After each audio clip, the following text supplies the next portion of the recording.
Is April 16th at 7:30. This meeting is called to order in accordance with the Open Public Meetings Act. Notice of this meeting was provided to the Home News Tribune, the Star Ledger, and the Highland Park Planet on January 12th, 2026, and was posted on the Borough website at www.hpborough.com and on the bulletin board at Borough Hall, 221 South Fifth Avenue, Highland Park, New Jersey, and has remained continuously posted as required by law. Fire exits are to the left and right. And please, as always, remember to speak into the microphone. Okay. First up, roll call, please. Ms. Hand? Yes. Mr. Brusher? Mr. Chen? I'm here. Ms. Hazazi? Mr. Hale? Here. Mr. Ho? Mr. Linares? Mr. Malay? Here. Mr. Perlman? Here. Mr. Stern Cardinal? Here. Mr. Williams? Here. Mr. Gibbons? Yes, thank you. Mr. Cosenza? Mr. Robinson? Okay, very good. Thank you so much. Yes, our board experts, our planner, our engineer, and our zoning officer, construction officer are not with us tonight because the item on the agenda that we have here is a consistency review on an ordinance. I'm going to preemptively skip past the approval of the minutes, and if we have time later tonight, we'll come back to them.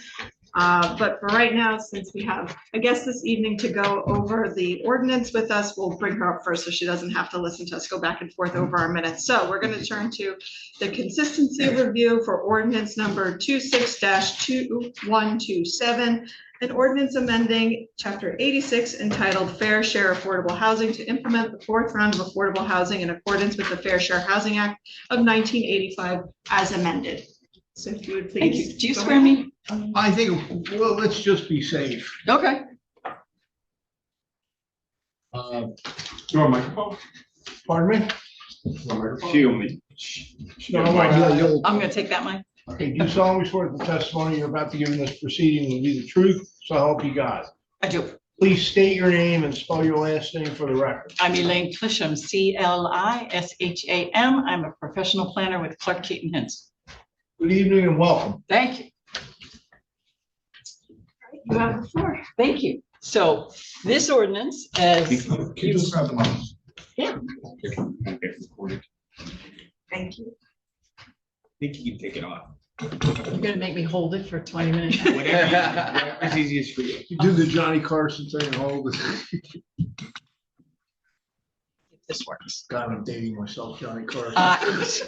You know, I know who he is. Thank goodness. I'm glad someone still does. Yeah. Alvin and Daniel. All right. Does this work? Is this good? Yep. All right, great. You all currently have an affordable housing ordinance as part of your code. It is the third round affordable housing ordinance. What you are looking at tonight is just an update to that to bring you in line with some new regulations that go into effect with the fourth round. So Hi, sorry, I'm just going to pause and make a note that Mr. Ho has joined us at 7:35. All right, thank you. Please continue.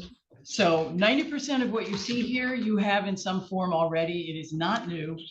What I'm going to do is just walk through some of the things that are new, because even though most of this is administrative and it's really Terry Hover's problem or your administrative agent's problem, there are some things that it's going to be useful for the planning board to know, because it may involve action on the part of the planning board.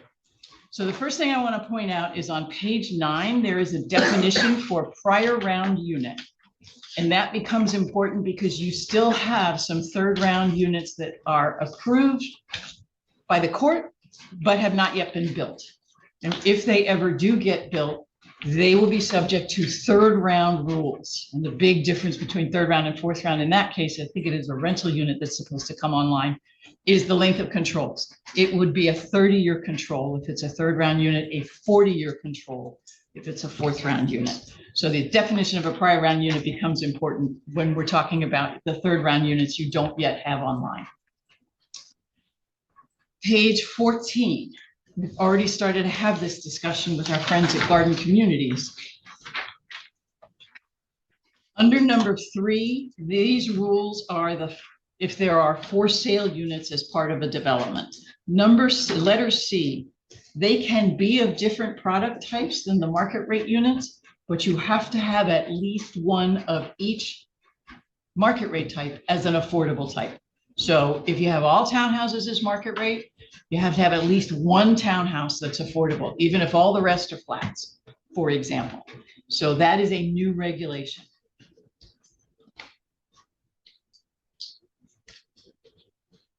The next page, page 15, and Mr. Zingaro and our office went back and forth on this language quite a lot. Number 4, C, D, and E. This involves the bedroom distribution of family units where you are only allowed so many 1-bedrooms and you have to have at least a certain number of 2 and 3 bedrooms. They've now built in some flexibility, typically for small infill development projects where strict adherence to those regulations might not be feasible. We put this wording in here so that this is always the borough's decision, not the developer's. The developer has to justify why they cannot do the bedroom distribution that the rules require.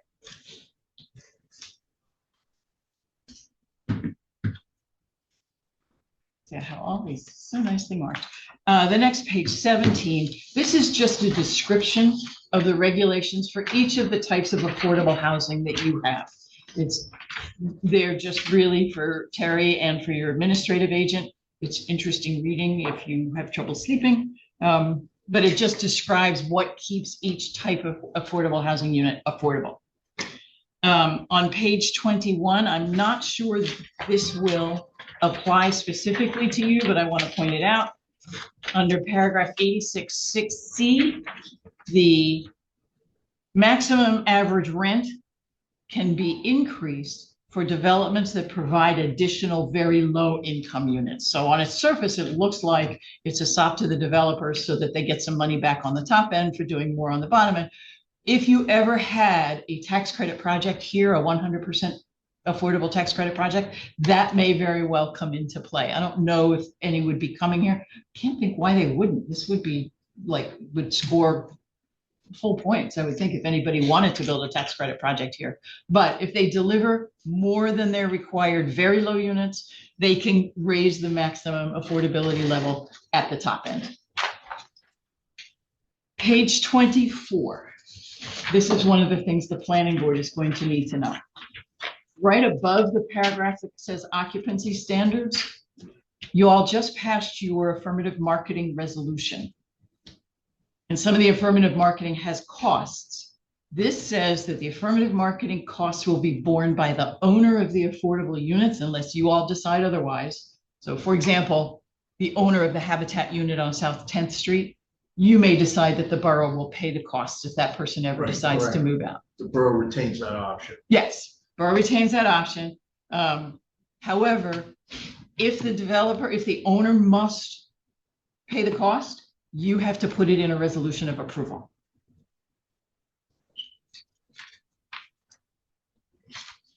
Page 25, letter F. This is true for, you'll find this in 2 places, one for rentals and one for sales. And I'm kind of sorry your construction officer isn't here because prior to the issuance of any building permit, they have to provide a draft deed restriction. That is new. I have never seen a developer provide a draft deed restriction when they pull building permits, but for both for sale and rental units, they must do that before they can get a building permit. And it has to be recorded with the county to be replaced by the final deed restriction once they come in for COs. And proof has to be provided of the recording. Yeah, What mechanism does the county have for recording such a document? it's a deed restriction. It's like a deed. No, I meant if it's gonna be replaced by the actual final deed, what is this interim deed logged in as? Right, because there's a Like lot a of, 206, like what would that even be, I you guess? know, there's a lot of abuse of the system. Mm. So, Well, I do understand why it's there. We're still chasing down deed restrictions for projects that came online in 2005, Right. where nobody just made the developer do the deed restriction. we've So all- the units are unfortunately, we've all affordable. Seen it. They've all been administered, but there's no documentation. I understand why they're doing it. I'm not sure this was the right solution, but here we are. I've had to chase attorneys down trying to get them to do it. So, I mean, I can tell you, I think that's a good idea.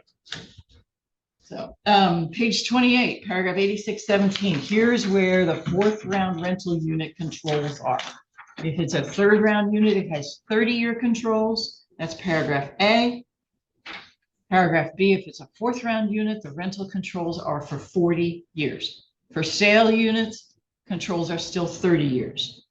And paragraph E, here's the draft deed restriction requirement again. Page 34, this also, I think, is something that may involve the planning board at site plan review.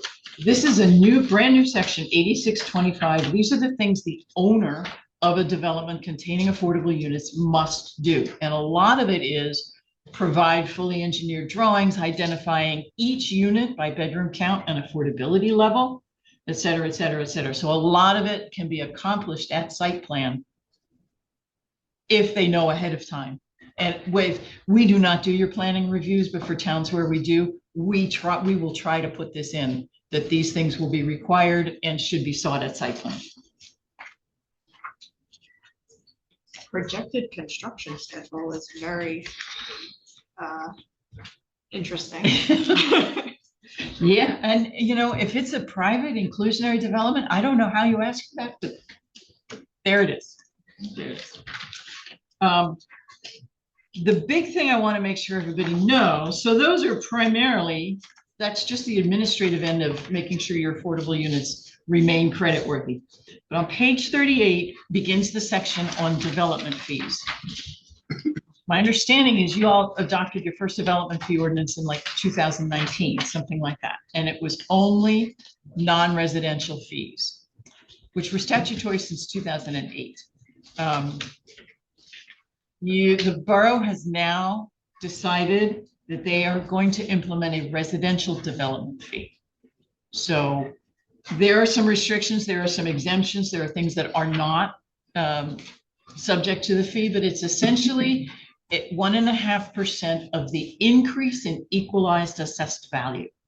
And the tax assessor is who determines that. It has nothing to do with what it costs. If you put a fabulous extension on your house and it costs $200,000, but it only increases the equalized assessed value by $50,000, that's the basis for determining the fee. It gets calculated, I think, at building permit, but I think here you have decided you're going to collect all of it at CO. Some towns collect 50-50. I think you have determined you're going to collect all of it. So that is new. The benefit to that is you will have money in your affordable housing trust fund. And as your redevelopment projects come forward, any non-residential portion of that will also be subject to the non-residential redevelopment fee. So there will be development fees in your trust fund, and that helps pay for some things that right now the borough is paying for. You can do some affordability assistance, for example. There are a bunch of things you can do. You can pay your affordable housing attorney and your affordable housing planner, stuff like that. So it's a source of funds that you don't currently have. 86-32 on page 40 is the collection procedures. So it sounds like the planning board must notify the construction office at approvals that they should be trying to calculate the fee prior to the issuance of a building permit. I believe that collection enforcement activity would be in the hands of the borough attorney's office rather than the board attorney. Yes. Yeah. Yeah, I would think. Because it's a municipal Right. obligation, Function. not a board obligation. That's right. That's right. But they don't know to collect it without Right. some notification from this board. So that's a new function. Page 42, letter D, is a whole list of things DCA can do to you if you don't administer your trust funds correctly. And then page 44 is a completely separate chapter in your ordinance. This is your mandatory set aside, which basically says if you have a project that produces 5 or more multifamily units. Let me go back to the development fee, for example, for one moment. Those houses along Cleveland, for example, had this development fee ordinance been in place, they would have paid a fee. I understand you've got an application coming in for the property between Harrison and Cleveland, where the house got knocked down. They will pay a fee. Any project that generates affordable units will not pay a fee. So you pay a fee or you build the units, but not both. This set aside, again, says if you have a multifamily project that generates at least 5 new units, at least one of them, 20%, must be set aside as affordable. So this is in your code at the moment. It expands it a little here. One of the things that is in here now is, what do you do with a partial unit? If you calculate 20% of 8 units, you're not going to get, well, you probably are, bad example, 9 units. What do you do with that fractional unit? Many towns have a requirement that if the fraction is 0.5 or more, they have to round up and do an extra unit.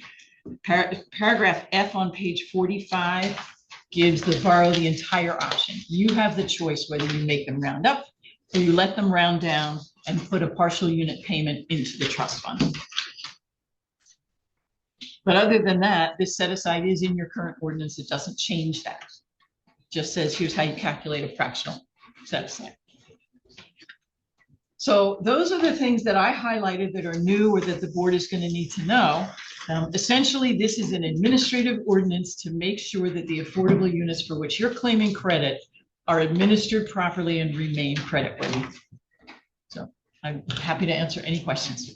Thank you so much. And just to clarify, the standard we're going for tonight is not inconsistent Correct. with the town's master plan. That is correct. All right, just to keep that Madam in Chair, mind. when just you- one more, oh, go ahead, I'm sorry. Oh, I just meant so that the board could keep the standard in mind when they ask their questions. That's correct. I did review, I mean, it's a very thorough review. I took the opportunity to review it as well, and I believe that everything is certainly legally sufficient as to form and content, and that the board could reasonably adopt this if they choose to do so. Thank you. Okay, I'll open it up to members of the board with questions and comments. Matt, you want to start us off? Sure. I just wondered, on the page 14, where we're talking about the requirement for one affordable for each type of project. Type of unit, yeah. Type of unit, Mhm. one affordable for that. Yep. Could you just explain to us does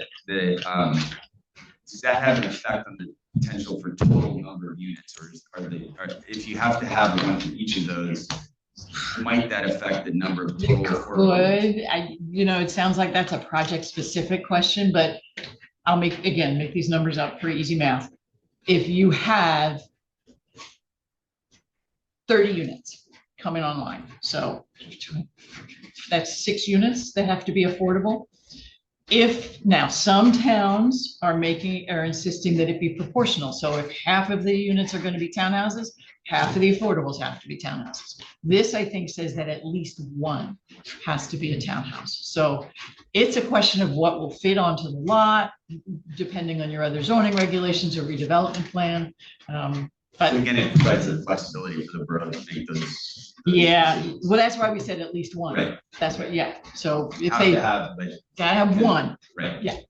And then just for the board's information, we did an estimate on the amount of money that we would have gotten had we implemented developer fees 3 years ago. It's about $77,000. If we had done this 3 years ago and implemented the 1.5% on residential fees, Nerea did a calculation and it came out to about $77,000. Wow. Just to give us the size and scope of what had happened in the past. So I thought that was- I think in your spending plan, we calculated, I don't think we put in any residential development fees because we had not had this conversation yet. But we did calculate a certain amount in non-residential fees from your projected redevelopment project. So I forget how much, it was like 25,000. I don't think it was a lot. And there's money in there now. There's $70-something thousand in there now. That was a payment in lieu from the Highland Cliffs project. That's all I have. So you mentioned at the beginning, you mentioned the differences in the kind of the rules governing the 3rd round versus the 4th round. Mhm. So what I'm wondering right now is how much of what we just went through is kind of statutorily required versus kind of something that borough has discretion over in terms of these things, like the fees, for example. So you mean the development The fees? development, yeah. Yeah, residential development fees are entirely at the borough's option. Non-residential development fees are statutory and have been since 2008.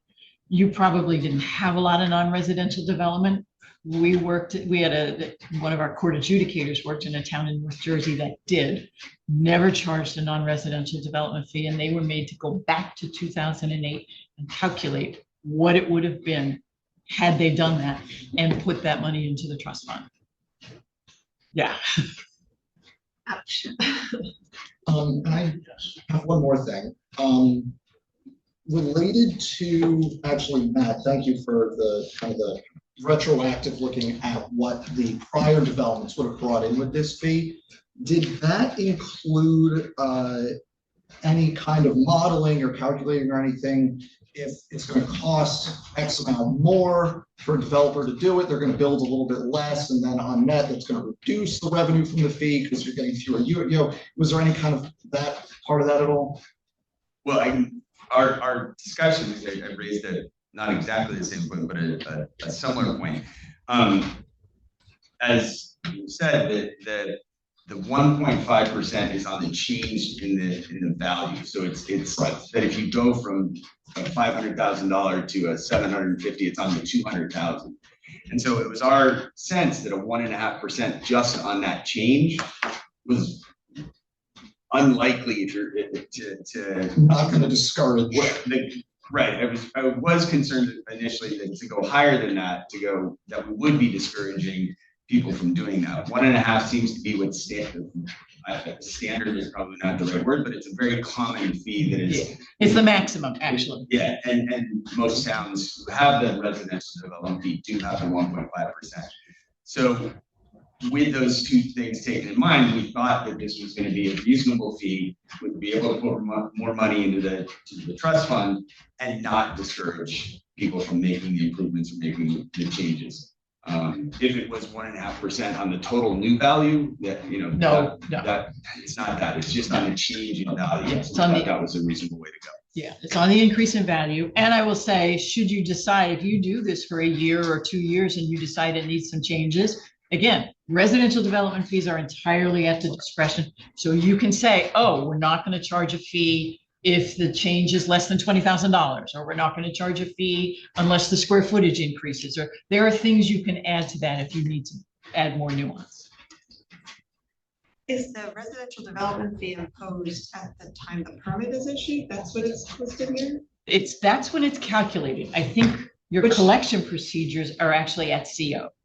Yeah, so my question was, having lived in this town for a long time, I have seen many houses get rebuilt and work done, and our assessment and reassessment process for the tax assessed value has not been what I call swift in catching up to people and the actual values of their house after they've done improvements. Now, I think it's gotten a lot better since the whole town got reassessed at one shot and we are now on a new playing field, but I'm a little concerned about practically what that's going to mean for people applying for COs while they're waiting for their new tax assessed value to come out, just as a practical consideration. And it's a tax assessor function. The tax assessor, I think, is required to do the calculation so they can get their CO. So just on that one property, they have to do it.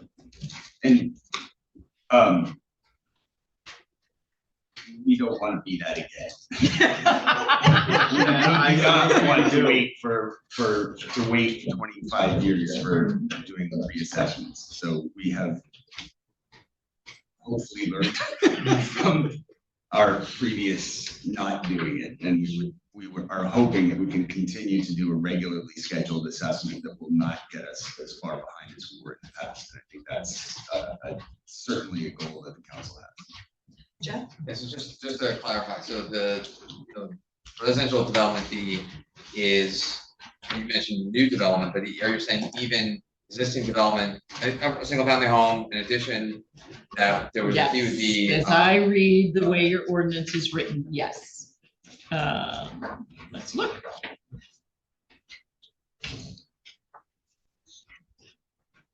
we ever had an EDU law. Yeah, so new is, Then yeah. you would have a 1.5%. That's correct. That's good. Yeah, I Um, think that goes back to Matt's point that, where's the pain point where we're discouraging the missing middle development that we've been trying to encourage people to engage in here, to increase livable space, but not overburden the town. Yeah, so if, for example, you're anticipating a whole bunch of tear downs and, mansion rebuilds, that's a prime example of where you can collect on the increase in value. If somebody's gonna redo their kitchen or update their, maybe you don't wanna do that, and maybe it doesn't generate enough to worry about. Those are the nuances that you can incorporate into the ordinance if you need to. Anyone else wanna make a comment, questions for the record? Okay, in that case, then, really? Okay. Then I'll solicit a motion based on our conversations on whether the ordinance is not inconsistent with our master plan, if that's how you feel about it. I move to find this ordinance not inconsistent with our master plan. Thank you, Pedro. Second. Seconded. All right, take a roll call vote, please. Oh, wait, before I do, did I need to open this up for public comment? Okay, I'm a public comment guy, but I understand legally you're not. You are not required. I'm The public hearing. I'm one of those dinosaurs who tends to do that. And I just came from a town that is not as amenable, shall we say? And where they did make the mistake of opening the consistency hearing up to public comment. It was a very long night. Well, I'll just make the observation that I don't see any members of the public here with us Right, I tonight. was gonna say, we're. And no one's watching us on Zoom. Such a shame. We We're have the no best viewers show in on town. Zoom at all? Oh, my goodness. I mean, yeah, we can waive it, I think, in light of those circumstances. No, look, I'm a cautious lawyer. That's what you're asking, that's what you're paying me for. So, yes, but I think we can waive it. But if somebody was here, clearly wanted to talk, we would open it up. I Exactly. think I that's would probably say, madam or sir, do you have any comments?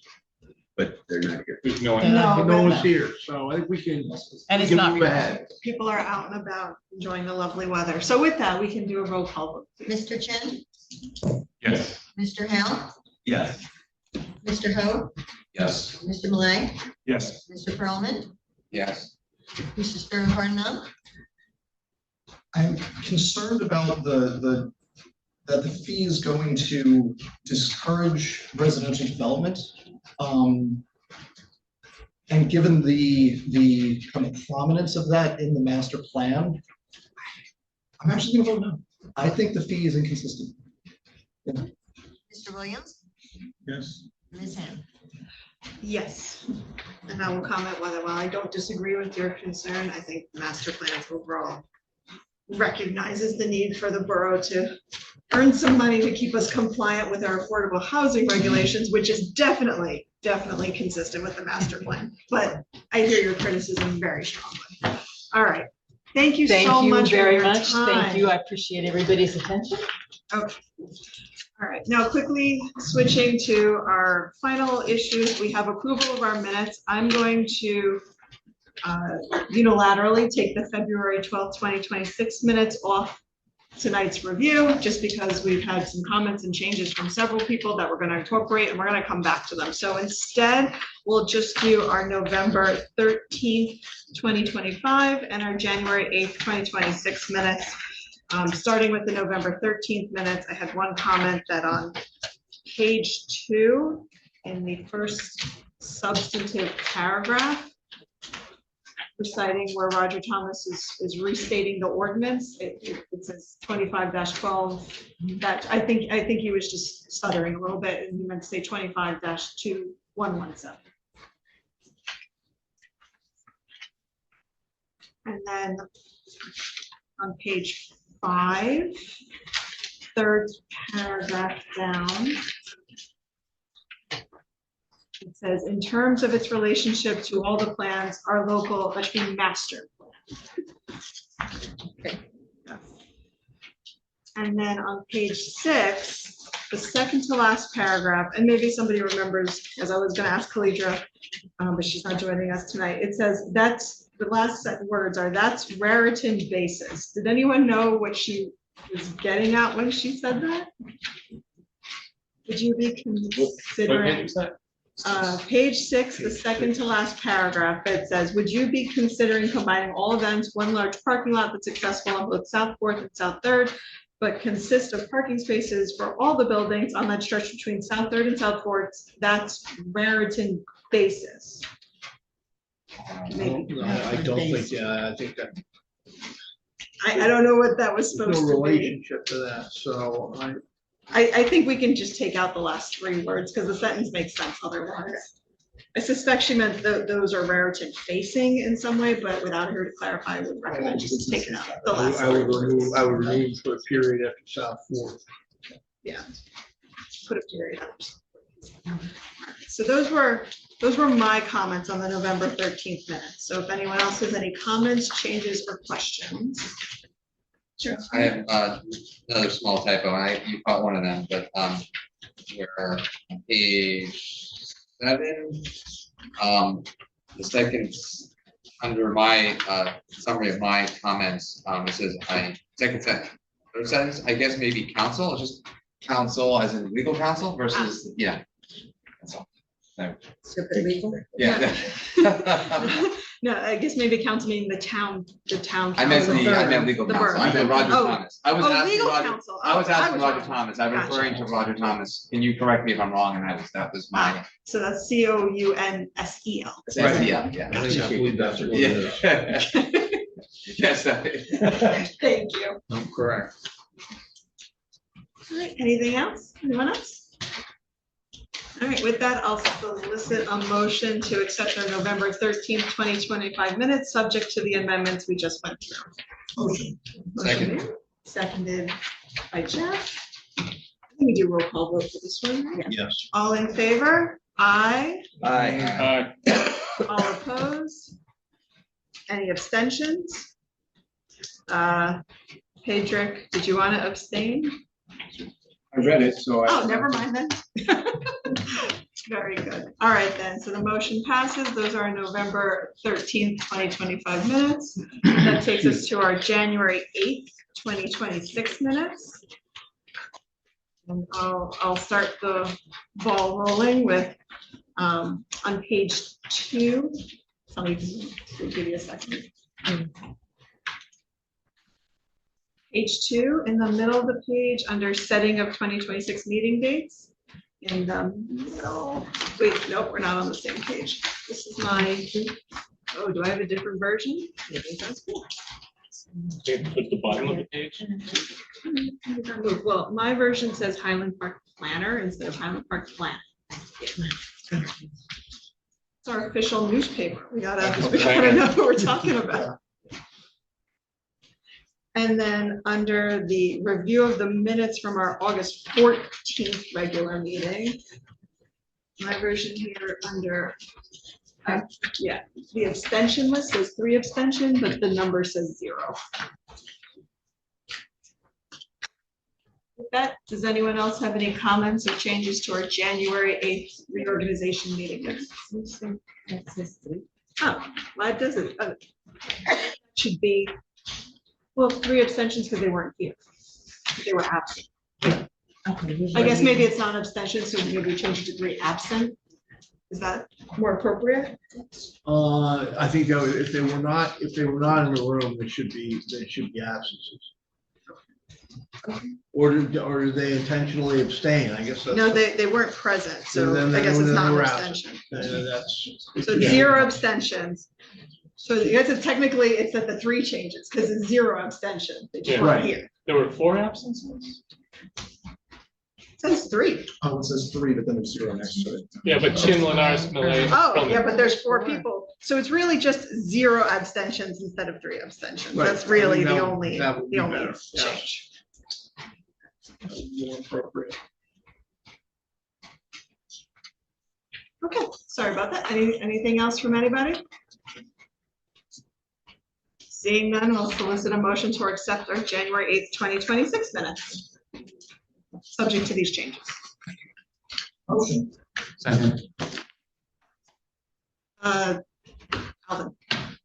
Right, I got that right. Dan motion, Alvin second, or the reverse? No, we got it right. All right. All in favor? Aye. All opposed? Any abstentions? I abstain. Yeah, and I was not here on January. Okay, Jeff abstained and Alvin abstained. Yes. Okay. Very good. So that's all the minutes we're going to review this evening. If you do have any comments on the February 12th draft minutes, just email Jen back with them and we'll revisit them at our next meeting. Maureen, sorry. Oh my gosh, I'm so sorry. But no, Jen answers the email. All right. Email one of them. They'll figure it out.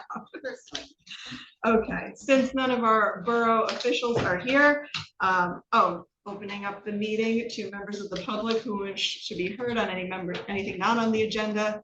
Seeing no members of the public, I will close the public portion of the meeting, just confirming no one on Zoom joined it. All right. With that, does anyone have anything they want to bring up and talk about?